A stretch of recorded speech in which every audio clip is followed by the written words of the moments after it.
This is the first time I'm gonna try and do something like this. Let me go ahead and get into Discord real quick and try and call Skate. Yeah, how many drinks are we in? 1, 2 cut waters. I hear too many cans. That's not 3 good. Michelob Ultras. I finished the bottle of bourbon. Wait, you what? Wait, what? You finished a... Yeah, I'm gonna try and explain the lore of every race in Baldur's Gate 3 while I'm drunk. It's drunk history, but for the Forgotten Realms. Breathalyzer? Yeah, it's a very good call. At the start of Drunk Lore with Michael Bryan, this is how drunk I am.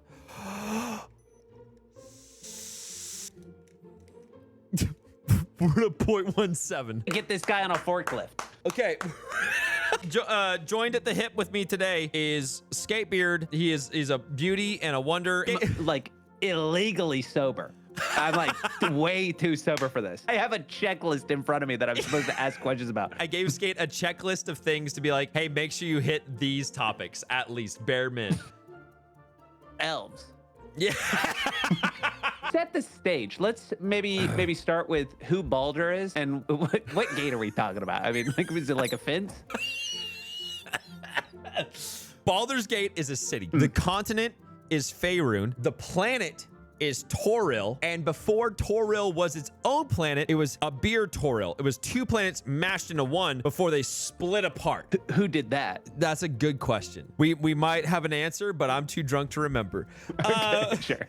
Okay, elves in Baldur's Gate 3. About 30,000 years ago, the elves were like, yo, let's ditch the Fey lands. Fey is like the lands where the fairies exist. So the elves 30,000 years ago were like, yo, let's fucking not be here anymore because the dragons had way too much power on Toril. And then after like a period of time, whatever, fuck, the elves started to splinter because everyone like didn't agree with shit. And then that's when like high elves, who were like the sun elves and the moon elves, were like, yo, fuck you. And then like a bunch of elves are like, yo, I'm gonna fuck off to the forest. And those elves that fucked off to the forest became known as forest elf. What elves? Oh, okay. Yeah. So you got high elves, forest elves, and then the high elves and the forest elves were like, hey, fuck you guys. In particular, there were a bunch of elves that were just like, hey, what if we were badass bitches? They were the Britney Spears bad era, Britney Spears of elves. They lost and were sent into a place called the Underdark, right? Yeah, and really quick, just to jump in, because I do have a little lore on Britney Spears. She's had a lot of bad eras. So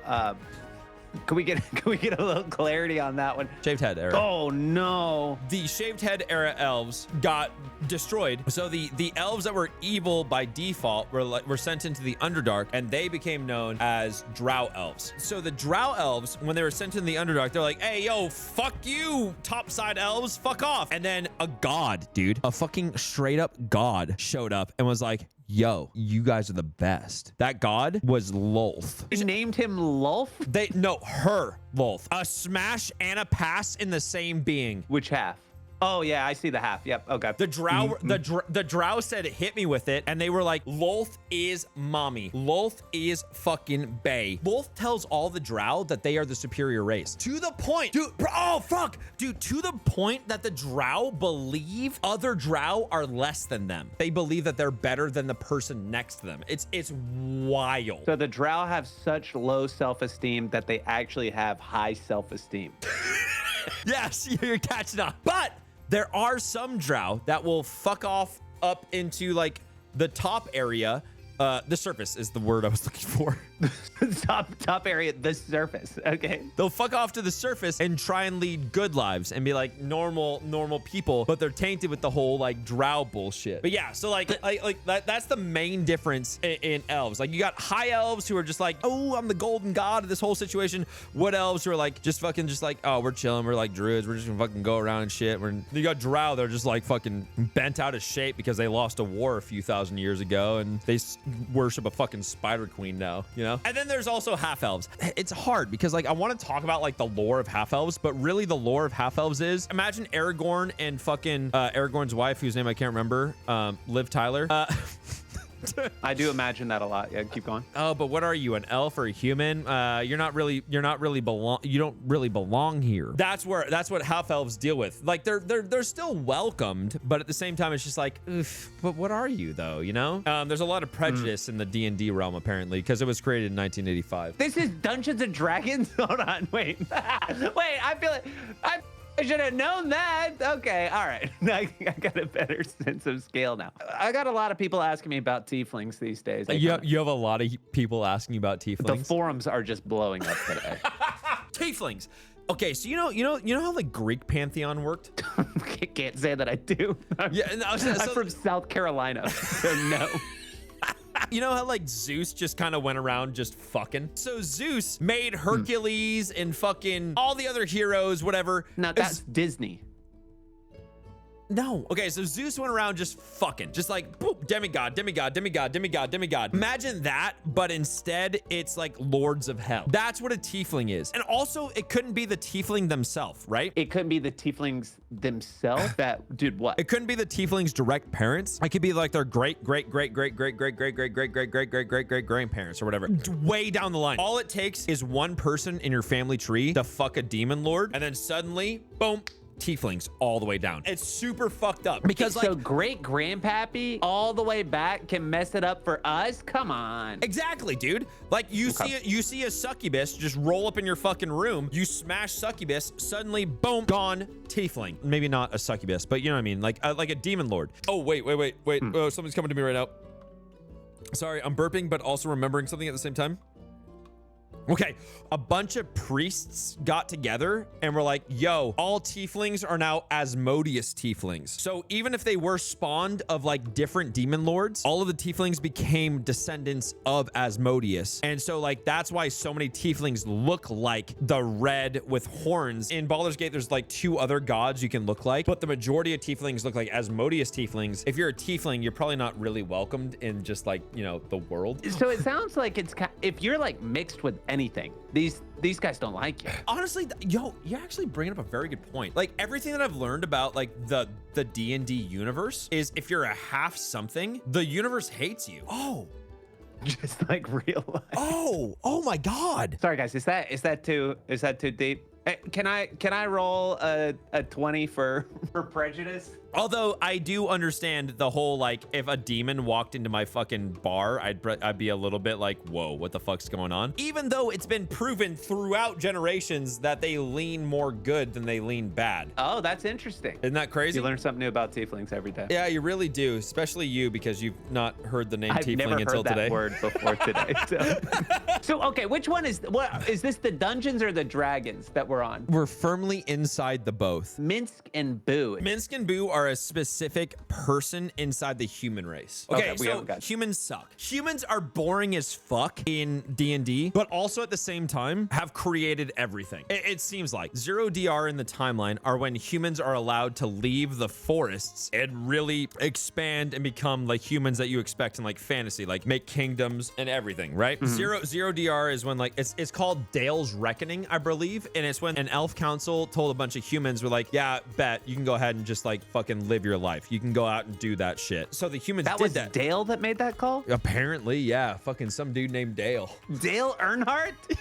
Junior. Yeah, oh wow, that's great. So the entire lore of humans is they were around since the beginning as like primordial people living in caves, and then made kingdoms and scare every other race because they're so fast at evolving in their short lifespans. But I really like that for us though.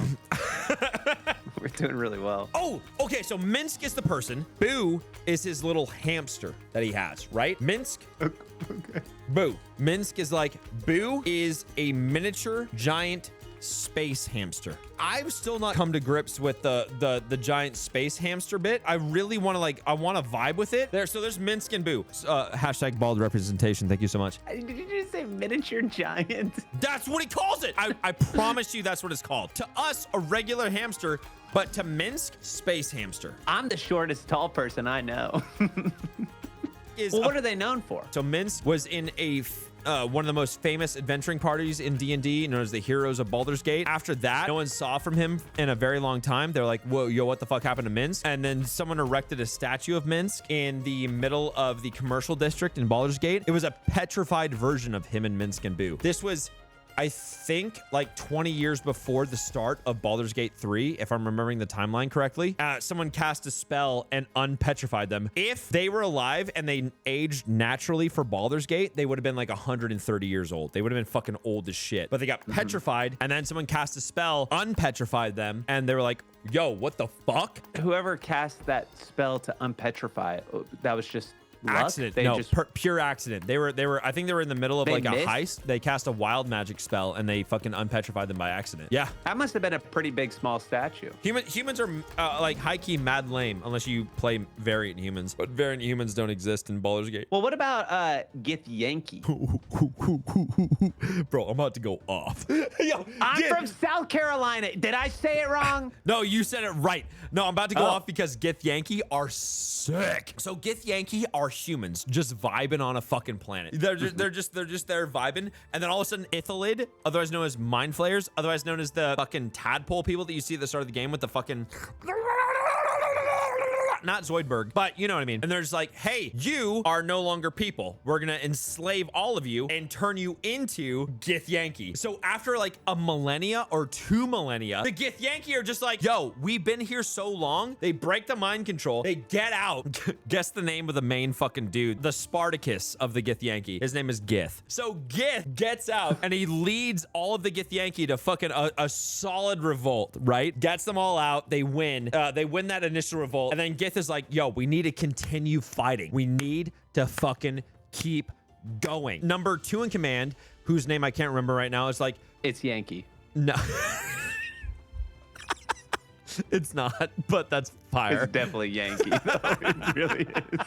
Advisor comes to him and is like, yo, I met a person that named Tiamat, and Tiamat is the god of red dragons, aka the god of evil dragons. And his advisor's like, hey, yo, let's go talk to this god of dragons real quick, right? And Gith is like, I bet. Let's go talk to them. Before that happens, Gith and a fraction of peaceful Githyanki are like, yo, we can't fight anymore. And Gith is like, you're a dumbass bitch. We need to kill all the bad bitches. And the peaceful Githyanki are like, nah, fuck you. And Gith is like, go fuck off. Civil war happens. Gone. One part of the Githyanki are just like, yo, there are ELLITHID mind flayers out in space. We need to go fight them. So there's a whole faction of Githyanki that fuck off into space. They just dip to go fight the mind flayers in space. And then Gith with the advisor go to Tiamat, who is a god of evil dragons, and are just like, yo, can we get some help? Upon returning to the Githyanki nation, Gith doesn't return. Shocker, shocker. So the advisor returns, but the advisor returns with a party of red dragons. Oh, no. Yeah, right? And is like, yo, hey, the red dragons are with us. Gith is gone. Don't know what happened to Gith. The red dragons are with us, and Tiamat has said that Githyanki, a select few Githyanki, can ride red dragons as steeds. So, and then that advisor is the queen of the Githyanki for a while, and then her, what is it called when you shit out a kid and they're your fucking successor? That's it. Her successors are the rulers of the Githyanki all the way down, and the most recent Githyanki successor is a lich queen who refuses to die and has mastered sorcery to the point where she can cast the wish spell to keep herself alive for indefinite period of time. So is the mind flare, is that, I mean, eradicated? Are we done there? No, the mind flayers are still fighting for their fucking lives. The start of Baldur's Gate 3, you're in a mind flayer's fucking ship. So what they're doing at the start of Baldur's Gate 3 is they're trying to repopulate themselves. They're trying to get more fucking ELLITHIDs. They're trying to get more mind flayers. And the way they do that is they fucking take these tadpoles that they shit out of themselves and put them into humanoid beings into their brains and try and make more mind flayers ELLITHIDs that way. That's the good guys doing that? That's the bad guys. Skank. Oh, the yeah, bad guys that are sounds doing like that. a bad guy thing. Yeah, that's fine. I mean, are we having any sort of relation with dwarves? Because they kind of have like a dwarvish demeanor to the face. So dwarves, they have a dwarvish. This was the weakest segue you've given me so far. A segue. That was a genuine question. Yeah, it was a little bit of a segue. All right, go ahead. Okay, so dwarves, kind of like a weak history a little bit. Like all dwarves believe that they spawned from the center of the earth. They're just like, yeah, we were born to the fucking planet, baby. And then they created a fucking kingdom in the middle of bumfuck nowhere that eventually was destroyed by the spell plague, which was rough. Oh, no. The hill dwarves came from the spell plague. Mountain dwarves came from that. I don't know, dude. Dwarves are pretty fucking stereotypical in D&D 5e. They're hard-headed. They have a very rigid way of thinking of things. They don't really like elves, right? They live like 300 years less than elves, so an elf lives 2 lifetimes of a dwarf. They can become friends with elves, but like dwarves are super rigid, whereas elves are super like, whatever, I don't give a shit. What's up? Did spell plague get everybody, or was that just like a dwarf thing? Oh, everybody, dude. But not the mind flayers. No, the mind flayers are fucking realm jumpers. Mind flayers are weird, man. Like it feels like mind flayers kind of exist almost out and in of D&D at the same time. They're strange, man. I don't trust them. Yeah, they were the bad guy in Stranger Things. But yeah, that's I don't really have much more to say about dwarves besides the fact that like what are the subraces of dwarves? There's like hill dwarves, mountain dwarves, yeah, and the dwarves. Oh, the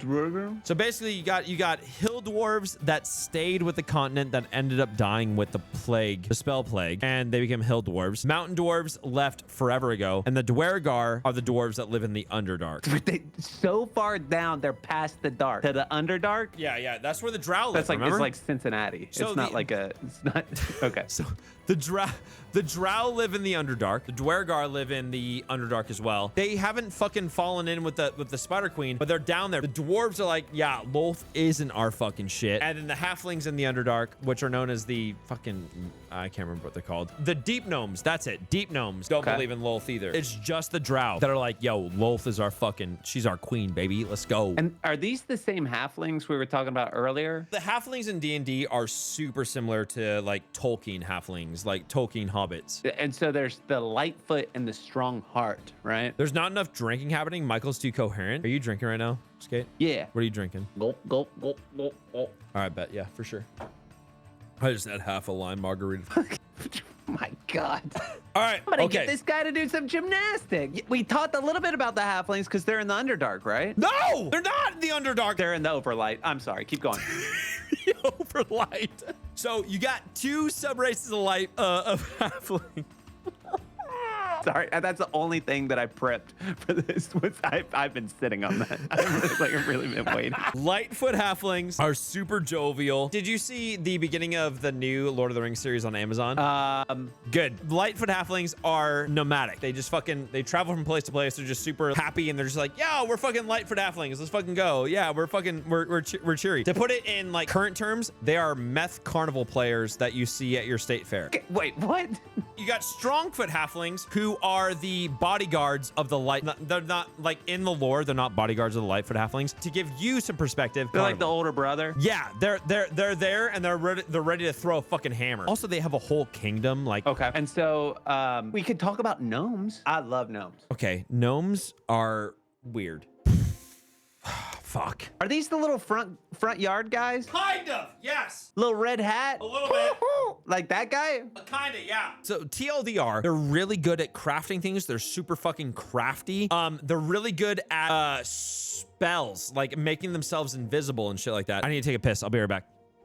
Okay. All right, guys. So gnomes, from my understanding, from the treatise Historical of the Dragon Tyrant, held that gnomes were created in approximately -2450 or -24,500 DR from gems in caverns beneath the mountain. What about the aliens? No, that's Congress. That's sorry, that's not Baldur's Gate 3. No, that's real life actually. That's insane, by the way. Could be mind flayers. We don't know. From the mountain, so the kobolds enslaved the first gnomes and stole the gems that contained the yet unborn Dragonborn gnomish soul. Maybe they're just misunderstood. You know, we're so far removed from this negative 24,000 DR time period that we think that we know better. But, you know, maybe they were from gems that were in the caverns beneath the mountain in the land known as the Netheril whatever it is. I didn't realize you were such an academic on gnome history. Oh yeah, I got my master's on gnomish history. My MGA, my master's in gnome administration. Oh, okay. I got it from DeVry though, so I don't usually tell people about it. They're not accredited anymore. You know what? Let's go back to what you were talking about. Nomenclature's crazy. Big little. I can't look at chat. I can't look at chat anymore. This nomenclature's crazy, dude. I can't look at it anymore. I'm gonna think about that when I'm going to bed tonight. I'm gonna start laughing. So,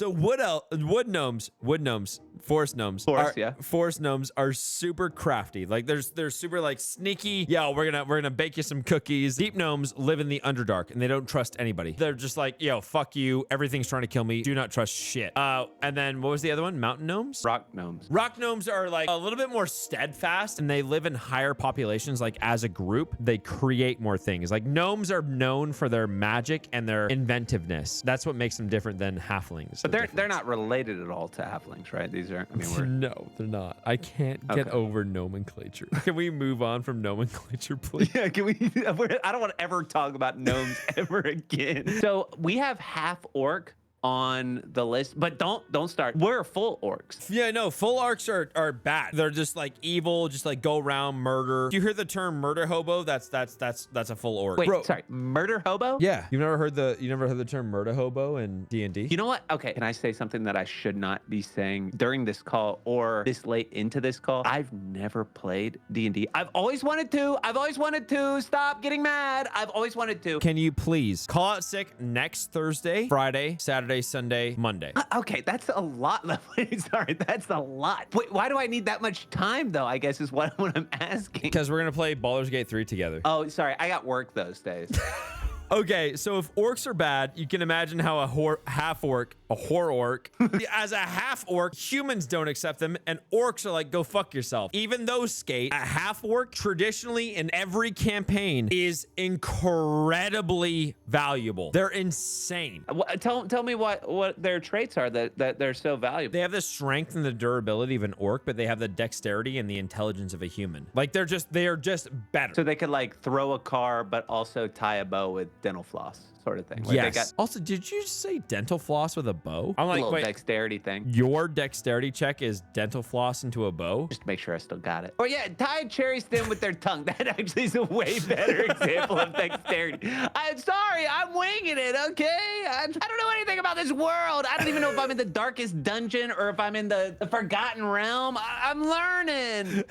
I bet, man. So half orc, crucial to the campaign. Important to have them in your party. Dragonborn has a sweet spot in my heart because the first tabletop D&D session I ever played was Mines of Fendelver, and I played as a Dragonborn. Basically, the lore of Dragonborn is they were slaves to the dragon. They were created by the dragons, Tiamat, Bahamut, to be their emissaries, their slaves, their in-betweens between like the mortal world and their astral plane. But obviously, they started doing the fuck. Over time, they were still Dragonborn. Like, they still showed features of dragons, but they didn't have the breath power anymore. They didn't have like the blessing of their ancestry. But in Baldur's Gate 3, you can choose that blessing. So you've got oh my god, I'm gonna have to look it up real quick. God damn it. Well, while you're looking it up, I just wanted to say something funny that I noticed when I pulled up the Dragonborn on Forgotten Realms wiki. I was like, just wanted to get a mental picture of what these guys look like. Kind of a dragon head with a humanoid sort of anthropomorphic body. Yeah. And then I scrolled down and they have statistics that it says size medium. Like, okay, in D&D you have sizes of like things, so you know how they move through things. It's small, medium, large, and extra large, and like shit like that. Dragonborn are medium, even though they're fucking like even though they're fucking built and they're a 42 regular. They're Jason Statham, but scaly and fucking with snouts. Okay. So just Jason Statham. You gotta. Red, Okay. blue, black, green, white, silver, bronze, brass, copper, gold. Tim, I would have had you on Discord, man. If you could have been on Discord in conjunction with Skate, this would have been beautiful. Like, I don't want to be attacked from two directions on lack of knowledge here. I'm middle knowledge, you're no knowledge, and Legend of Tim is max knowledge. What we have right now is no knowledge, mid knowledge. Okay, what do you mean no knowledge? I know that the Dragonborn were displaced from Abir to Toril during the spell plague. Okay, so Yes, don't that's talk awesome. to me like I'm a pedestrian. Okay, give me a second. I'm gonna walk away for a second and collect my thoughts. Abir and Toril, two planets, existed together. Once upon a time, split apart. Abir is where the fucking Dragonborn lived as slaves. And then the spell plague happened. And the spell plague in Toril was like, oh, how about maybe the Dragonborn come over to us? And then some Dragonborn were like, yeah, bet. And that's why we have Dragonborn in Toril. Okay, so out of all of these races, which one is your like go-to? What's your favorite? I just want to have fun.